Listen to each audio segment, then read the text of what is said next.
I'd like to talk to you about the house.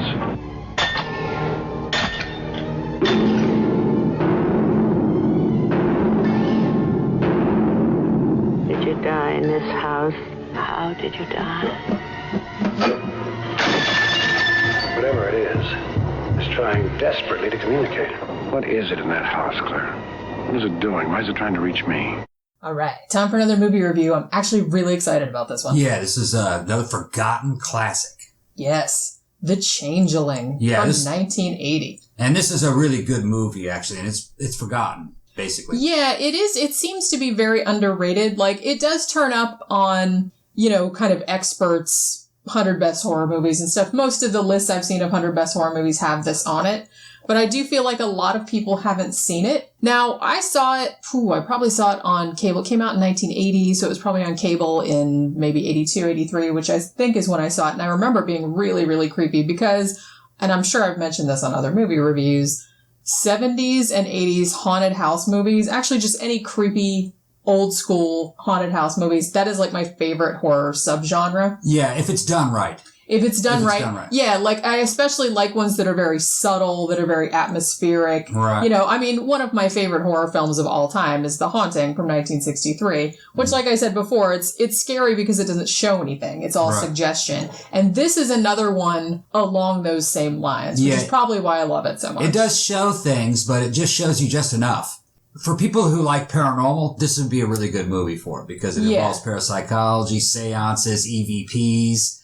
There were some AVPs, apparitions, and even though I personally, I was involved in a poltergeist episode, I've never really seen a haunted house. Right. I've been in a bad house, but I've never been in what people would call a haunted house. But if there were haunted houses, which there may be, most likely they're like this, which is there is some poltergeist phenomenon, and then there's some messages from the dead, that type of stuff. Pretty cool. And I think the coolest thing about this movie, and the coolest thing about haunted house movies in general that don't, go flying off the rails and showing all kind of stupid shit, is that these seem a lot more grounded and believable, which to me makes them scarier. Because, when you're showing like ghosts flying around everywhere and, eating people and shit, it's like, obviously that's not going to happen. And that, but when you're showing ones where like, a door opens by itself or a piano key plays by itself or, it's all done by suggestion like that. I'm like, that could totally happen and you would wet yourself. There's a really good scene with a ball. Yeah. And, I don't really want to spoil it, but it's this red ball with a stripe on it. People who've seen the movie know what I'm talking about.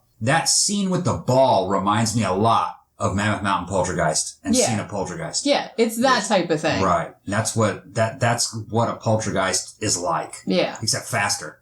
Really cool. And I feel like, because this movie is, even though it's old, it was made in 1980, I don't really want to spoil it or, say what the solution of the mystery is or anything like that, just in case, because maybe some of you have seen it, but maybe not. Yeah. And I actually do recommend that you watch it. And I think that because it's sort of like a ghost story, but it's also a murder mystery. Yeah. So I feel like unraveling the mystery for you kind of takes away a lot of its power and a lot of, I want people to like appreciate it. The movie was very influential on other directors and other writers. All right. One of the good things about it is the casting. The casting is spot on and the acting is spot on. It's starring George C. Scott. Yeah. All right. So, and he's playing a music teacher, music professor, but he's basically being Patton. Imagine Patton being haunted by a ghost. Well, the best thing about his performance in this, I think. Exactly. Because he played Patton, because he was in Dr. Strangelove and stuff I think you kind of expect him to be like this big angry type of thing.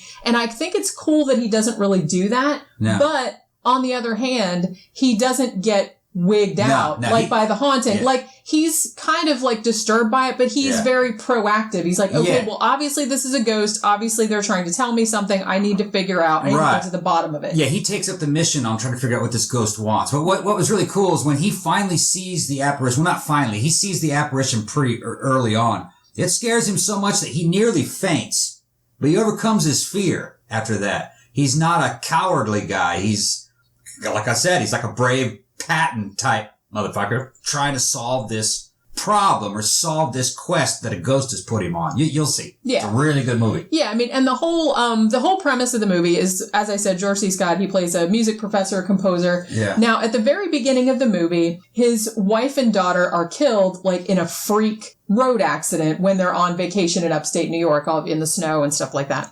And because he could just kind of watch it, he couldn't do anything to help them. So I think he kind of felt like this weird helplessness because he just watched it happen. It was this horrible accident. And so a few months after that, he decides he's going to move out to Seattle. It's supposedly set in Seattle in the movie. It was actually filmed mostly in Vancouver and at the University of Toronto. So it's actually a Canadian movie. And before we forget, this movie is actually based on a real case. Yeah, I want to talk about that a little bit. We'll talk about that in a minute. Yeah. So, this kind of predates what you see with the Haunting series. Yeah. And there's a lot about this movie. When you look at the first season of a Haunting, yeah, I could see how they were trying to get some of their episodes to be kind of like this movie. Some of the like in the first season, the good ones. Oh, yeah. But they were trying to achieve this tone, I think. Yeah, and, some of them succeeded. Some of them succeeded. But honestly, I think... Summer Wind. Yeah. Yeah, Summer Wind. This is seriously, and like I said, I love haunted house movies. I love The Haunting. I love Burnt Offerings. I love those. Yeah. This is actually one of the best ones. Yeah. Now, some... reviewers I've seen have placed it up there with The Shining. Yeah. I don't think it's better than The Shining, but it's definitely up there. It's in league. It's in league with The Shining, I think. It's kind of a different sort of film. Shining's a masterpiece. It's hard to... But so he moves out to Seattle. Now he is contacted through mutual friends, because he gets a job at a university teaching music and he's trying to compose and stuff. So evidently he wants some place where is quiet and large and he can work in peace and stuff. So this woman from the Historical Society contacts him. She's like, oh, we have this big mansion. It's got a big music room. The Historical Society owns it. We're renting it out for, I assume fairly cheap.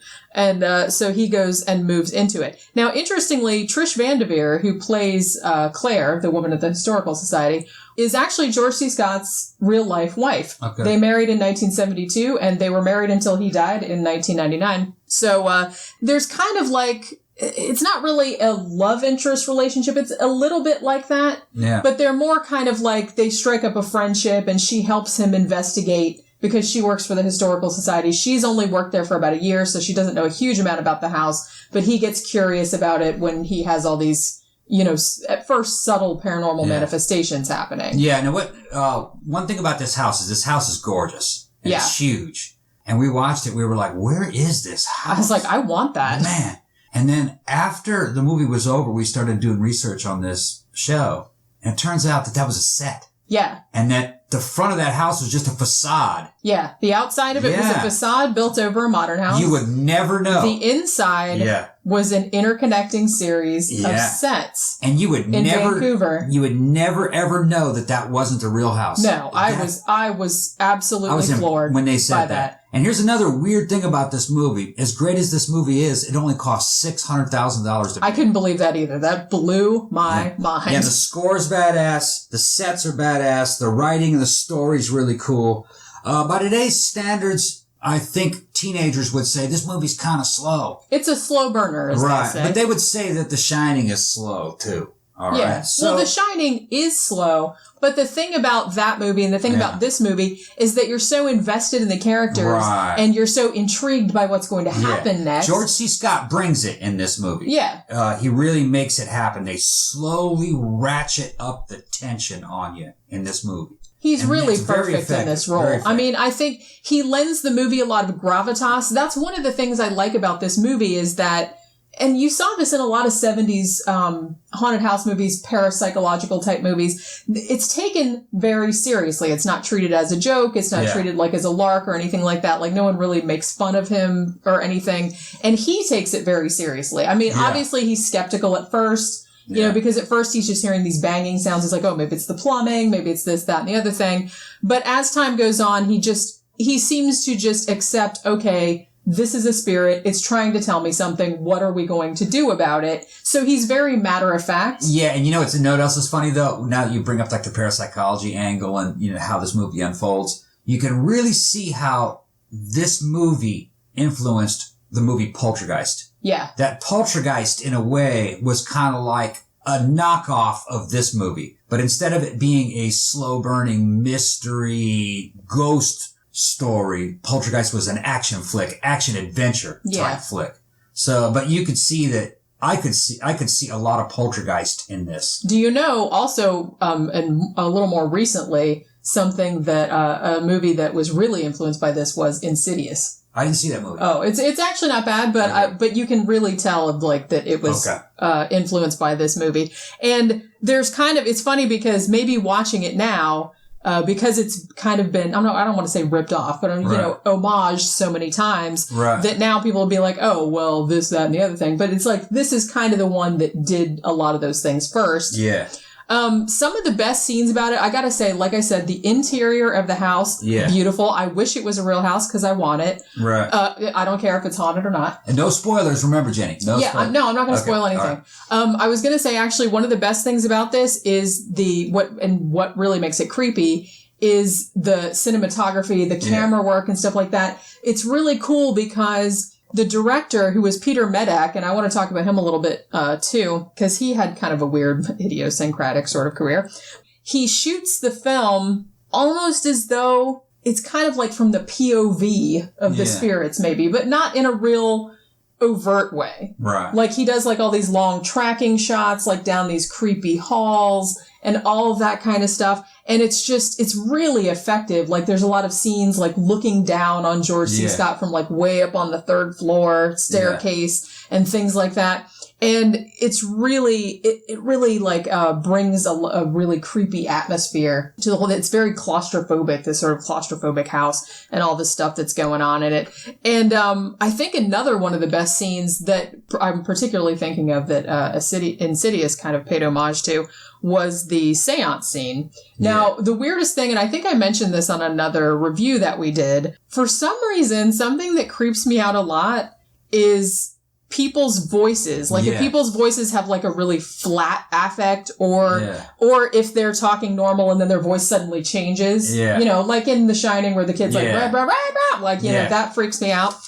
So the creepiest thing about this seance scene is that psychic's voice. How did you die? It's very flat, and it's just why are you not at rest? Why are you? And I'm just stop it. Later on, George C. Scott goes through the tape, and he finds EVPs on there. The movie was awesome. That you couldn't hear, when you couldn't hear it when they were doing the seance. Another thing that's going on, there are a few reviews of this movie on YouTube. One of them's done by a young guy. I don't remember what his name was, but I'm tripping out that this movie is starting to pick up a lot of younger fans. Yeah. And I think it's because kind of the renaissance that's going on in the independent horror film. Yeah, where there's a lot of throwback sort of thing to the 70s. Well, a lot of the 80s stuff was a throwback to the 70s movies, and a lot of the 70s movies were being influenced by this. So were a lot of the 80s movies. Well, and what's funny is that average moviegoers and average fans don't know about this movie. But this movie is available right now on YouTube. It's usually up there for free. Yeah. And I'm just giving you a tip. Yeah. It's probably up there. If you search for it, we were able to find it. We actually bought the DVD. Yeah. It's available on Amazon for very cheap, $5 or $6. Yeah, there was no Blu-ray There release. is no Blu-ray, except in Japan, but I've heard that the transfer is shitty. Yeah, and there's a guy in Brazil who is trying to sell a Blu-ray international release. I'm skeptical. Why is there only one in Brazil? I don't know. That's what I mean. It might not be it might be a fake. I think it's a DVD with a fake cover on it, if you ask me. I don't know. Maybe it may be. But he wants a lot of money and when we looked for the Blu-ray, now was that the one that cost $139? No, the Japanese release could be up to $160. Yeah, and like I said, I haven't seen it, but I've heard that the transfer is poor. So I bought the DVD for $6 used. Yeah. Yeah, it's available. It's out there. It would be nice if it got a Blu-ray release because it really is a good-looking movie. It's a well-acted movie. It's a well-written movie. It's just bang for buck out of this movie is 13 out of 10. This $600,000 to make this movie. I could not believe that. That's amazing. That's amazing. I mean, especially considering. I mean, at first, it didn't sound that crazy because I thought they were filming in a real house. But then when I found out, no, those are all sets that they built on sound stages. Yeah. And I was like, holy shit. You'd never know that is incredible. Yeah. I never would have guessed that in a million years. Yeah, I assumed it was a real house. And then at the end, I'm not going to spoil the end, but at the end, I'm like going, God damn, did they really do that? Yeah. Well, we'll see. You'll see what I'm talking about. I wanted to talk a little bit about Peter Medak, the guy that directed this. The weird thing is that he was really only the third choice. The first choice to direct this movie, weirdly enough, and I swear we did not do this on purpose, was, what's his name? Peter Kamel, the guy that directed Demon Seed, who we reviewed last week. Yeah. So he was the first choice, and then he had creative differences, and then there was another guy, and he also had creative differences, and then they got Peter Medak to do it. Peter Medak has done some really weird movies. He didn't really do much more horror. I think he directed Species 2. He did Zora the Gay Blade. He did just a bunch of weird movies. And he actually, I knew his name. I was like, God, his name is so familiar. What have I seen that he's done? Because I haven't seen Zora the Gay Blade, and I didn't see Species 2 either. And then I remembered, if you guys remember the series, I think it was on Showtime, Masters of Horror. Yeah. It was 2 seasons. And, they had an hour-long thing that was directed by different, Masters of Horror, obviously. And he did the episode that was called The Washingtonians. Yeah. He didn't write it. It was actually based on a short story about how George Washington was a secret cannibal and stuff like that. Yeah, it was a cult of George Washington cannibals. Yeah, and it was, and it's funny because this movie is just so low-key and atmospheric and creepy and everything like that. And then for him to direct The Washingtonians, which was like the zaniest, goriest, over-the-top episode of that show, I just thought was very strange. But, I don't know. I feel like he kind of deserved better. So where do you place this movie? Do you place it, how do you place it in terms of, say, The Legacy? How does it compare with I actually like this better than The Legacy. Okay. What about Exorcist? Well, The Exorcist is... Okay, so it's not quite as good as The Exorcist. Right. Okay. This would be hard for me to... And it's funny because after we watched it last night, and then we were watching a couple of reviews of it, just to see what younger people thought of it or whatever.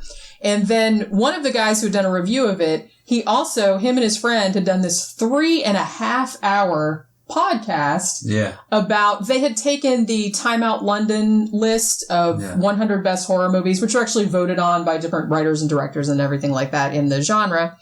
And they just kind of went through and broke down each of the films, whether they thought it should be on the list, whether it be on their list or whatever.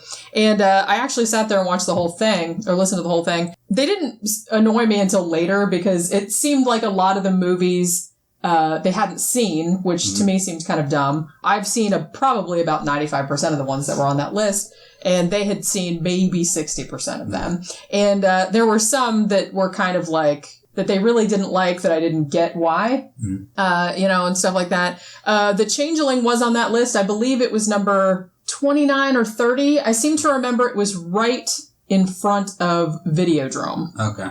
So whoever made this list, or, it was voted on, like I said. What do you put it on par with? I would put it now, see, and what I was leading up to was that watching that, I was like, man, one of these days I'm going to do one of these podcasts and I'm going to pick my 100. I don't want to say 100 best horror movies. I would say my 100 favorite horror movies, because I do like some horror movies that I know are probably not objectively good movies, right. but I enjoyed for whatever reason. I would put this movie, like I said, it ended up 29 or 30 on that top 100 best. I would probably put it a bit higher than that, just because haunted house movies from that era are my favorite. It would easily be in my top 20. What movie would it be on par with? That's what I'm asking. On par with. Ooh. It's almost as good as The Haunting from 1963, which is one of my favorite, which is my favorite haunted house movie ever. I would say, so my favorite haunted house movies, The Haunting, The Shining, right, and then this one. Okay. So it's my third favorite haunted house movie. So that's what I'm going to say. I think it's an awesome movie. It is. It's really, really good. And like I said, you kind of have to be in the mood for it. It's, it's a slow burning kind of movie. It's very low key. It's better if you watch on a stormy night or something and it's all dark and you just kind of, get immersed in it. Now, as you said, this movie is actually, it's not based on a book, but it's actually one of the guys that worked on the screenplay. It was based on his actual experiences. Yeah. Now, he was living in Denver, Colorado in the late 60s. And everything you see in this movie, where he moves to a house, he starts hearing banging on the walls, doors opening and closing, things like that.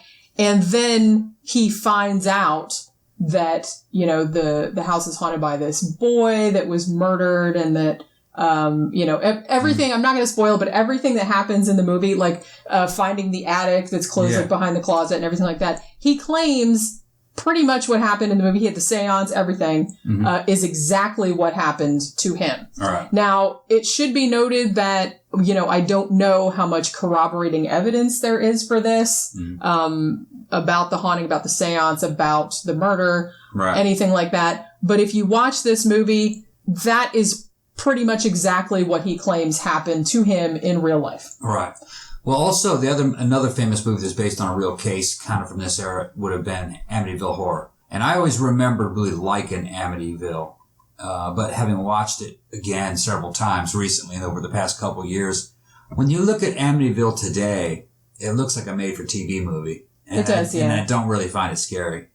This one is better than Amityville. Oh, yeah, miles Definitely. better. Yeah. Miles better. Yeah. Well, like I said, this one has more of a gravity to it. It has more class. Yeah. Amityville Horror scared me a lot when I was a kid. Yeah. And I still like it. It's just that... It's nostalgia, the reason why we like it, I think. Yeah. I mean, I still like it as a movie, but it's not as scary as I remembered. Yeah. The writing isn't as good. Yeah, it's a little ramshackle. The way it was shot, it looks pretty bad. It looks made for TV. Well, it's not it doesn't have like a distinct aesthetic flair or anything like that, there's which I think is something that this movie does in spades. It's a beautiful movie. Like the shots are very well composed. This movie just goes to show you that to make a good movie, you don't need money. You just need a lot of talent. Guys that know how to write. They write good stories, good actors, and they know how to shoot a movie. Yeah. And the movie looks like a classic. I mean, it's a classic. Oh, yeah. It looks like a masterpiece. And like I said, it seems to be one that, even though it seems appreciated in horror aficionado circles, it's kind of one that a lot of people don't seem to have seen. Yeah. Now, the YouTube transfer isn't that great.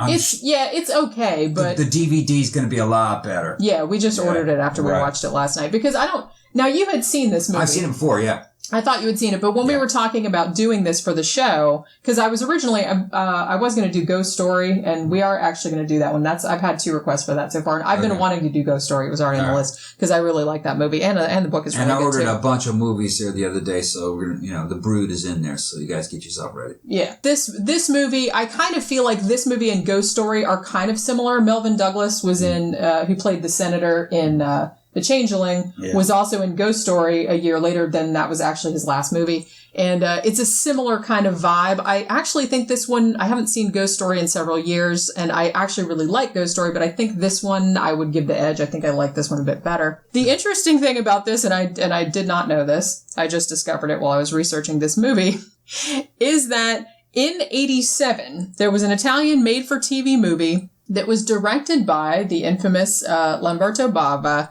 And it was supposed to be, like it's sometimes called, The Changeling 2. Like it's supposed to be a sequel to this. All right. Even though it really doesn't have anything to do with this movie. It's an Italian style sequel. It's called Until Death. And the funny thing about it was that it was written by Dardano Sacchetti, who, if you know anything about Italian horror, he worked with Lucio Fulci a lot. And he actually wrote a lot of Lucio Fulci's best movies, The Beyond, House by the Cemetery, and all of those. And evidently this movie, Until Death, is the one that caused the rift between Lucio Fulci and Dardano Sacchetti, because each of them took credit for writing it. But like I said, it doesn't really have anything to do with the first Changeling. It's more like a supernatural or straight horror takeoff of The Postman Rings Twice. So I'm not really sure why they picked The Changeling of all things. Maybe that was a huge hit in Italy. I don't know. But so there is an in-name only sequel to it, which I thought was really interesting. Because like I said, I'm really into Italian horror, and I didn't know that. But yeah, this is definitely one to check out if you haven't seen it. Martin Scorsese called it one of his, top 10 or top 11 scariest movies ever. The thing is, you have to approach it from the perspective of the time. Yeah, no jump scares, no cheap It doesn't effects. really have any jump scares. It doesn't have any CGI, obviously. This was made in 1980. There's really nothing overt. Everything is suggestion. Yeah. Everything is the way it's shot. Like I said, very much like The Haunting, which doesn't really show anything, but stuff's happening. But yeah, it's just everything is the way it's filmed, like with weird angles and like suggestion and noises and things like that. So if you watch it like in a dark room and like by yourself and stuff, it will give you the willies. Having actually witnessed poltergeist phenomena myself personally, this movie actually looks more realistic for me. Yeah. Well, that's why I think it's creepy. Because nothing that's all that crazy happens. Right. Like everything plausible. Is pretty plausible. Right. And it's treated as plausible by the people in the movie. It's apparitions, people having visions, voices, sounds. Yeah, asportation of objects. Yeah, but it's minor. It's minor. It's realistic. It keeps it restrained. It's not like Poltergeist 1 where you have 20-foot tall faces coming out of parallel dimensions and things grabbing people. And I'm just going to say, I like Poltergeist. I like that movie. It's an action but it's a movie. Fun. Yeah, it's like a fun action movie that happens to be about ghosts. That's not the way a real Poltergeist outbreak looks. This is a lot more along the lines of just like a creepy, old-fashioned haunted house type of movie, which I said that's like my favorite subgenre. It's got the Jenny stamp of approval on it. Yeah. So definitely check it out if you haven't already. Remember, if you like the show, to like, share, subscribe on all your social media. And if you'd like to support the show, check out our Patreon or our blog at 13o'clockpodcast.wordpress.com and go to the link in the sidebar to a PayPal account if you'd like to make a one-time donation. Also, remember to tune in for our next regular episode, which is coming up on Tuesday, and our movie reviews come out every Friday. And that'll do it for this episode. Go see The Changeling, not to be confused with the Angelina Jolie, Clint Eastwood directed movie about this kid switch that we actually did a show on that, the Wineville Chicken Coop Murders. It's not that. But it's not that. That was a decent movie too, but this is totally not. This is a totally different movie. George C. Scott, The Changeling. Yeah. So go check it out, and we will see you next time. Bye.